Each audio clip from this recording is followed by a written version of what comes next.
CHUPACABRA! The CHUPACABRA!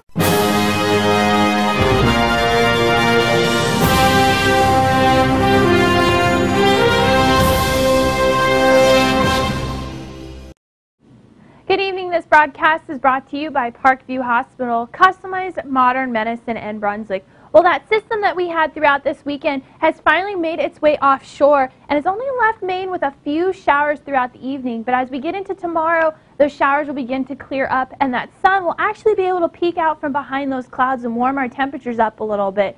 We have a 78 in Portland, 81 in Bangor, 76 in Presque Isle, and out in the Maritimes, 22 degrees Celsius. Tomorrow, it's going to be a pretty decent day, but as we move into Wednesday, that's when that next system will start to push its way in and bring us some rain to our area. But till then, those temperatures are going to warm up and those showers are going to stay to a minimum. I'm subbing in for Dr. Lou McNally. This is student meteorologist Amber Macchia. I bet everyone will be out of Katie with that weather report. I know that's where I'll be, Lauren. In other news, we go to Pamela in the Fields, who is investigating the recent string of goat killings around the Orono Old Town area. Thanks, Joe. I'm here with Stan Winkles, who's a local farmer who's been most affected by these attacks. How many goats have you lost, Stan? I've lost 13 goats. It's over half of my flock. Have attacks like this happened before? Lost one or two over the years to coyotes, but never this many at one time. It's downright unnatural. Unnatural? Who do you think is behind these attacks? No, I don't think it's a who, little lady. I think it's a what. A what? You think an animal's behind this? Not an animal. A beast. The CHUPACABRA! Well, that's one theory, Lauren. Let's head over to Ron, who's with our field biologist, to see what she has to say. Thanks, Pamela. I'm here with Dr. Maria Clark. Dr. Clark has been investigating the recent goat slaughters, and we're currently in her lab to see her take on who the goat killer could be. Dr. Clark? Hi, Ron. So earlier today I went to Stan Winkle's farm, and I found some tracks. But there was something very weird about them. What was weird, Doctor? I know every single track mark in this region, but I could not identify these ones. So what does that mean? That means at this time I couldn't identify the goat killer. It's either a new species that has never been identified before, or a new invasive species moving into this northeast kingdom. Well, thank you for your time, Dr. Clark. You're welcome, Ron. Well, folks, looks like we have a real puzzle on our hands. Let's send it back to Joe and Lauren in the studio to see their take on the situation. Thanks, Ron. This just in. Local students at the University of Maine tried to help Stan Winkle out and capture the killer. They were unsuccessful, but did manage to capture something on tape. Let's roll the footage. We set up base camp, and Bobo and Renee had just started their sweep into the woods when something caught our attention in the distance. Who's that up there? There's something on the hill. Who the heck's walking up there without lights?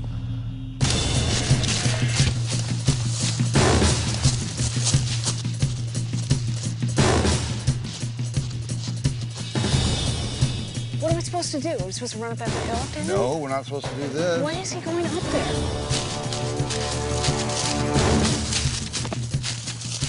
Bobo, do you copy? I read you, Matt. Come back. All right, this is what I saw. There was a bipedal figure. He was clanking across the hill. But I want to come back and we'll look at the tape over there, and we'll see what we can figure from that. Is that an orchard to our left? I don't know. We got to the area, and sure enough, I looked through the thermal, and there's a large, upright figure just standing stock still out there. What is that? And it just froze. Dude, that thing's straight up and down. Yeah. Look at it. Keeps staring at us. It was way too big to be a deer, so I was just waiting to see the thing move to get some movement so I could identify what it was. That was weird. Come on, let's go.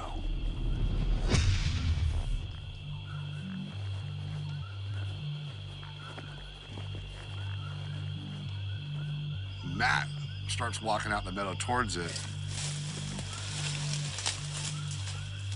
It doesn't move, and it's about the same size as Matt.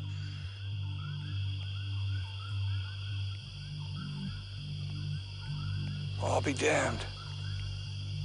Dang, from that angle, you can't tell if it's walking away from you or walking towards you. You would think that was a person. I started walking towards it. Unbelievable. And whatever it was just ran off into the woods. Well, I don't know what we just saw there, but one thing's for sure, something strange is going on in Orono.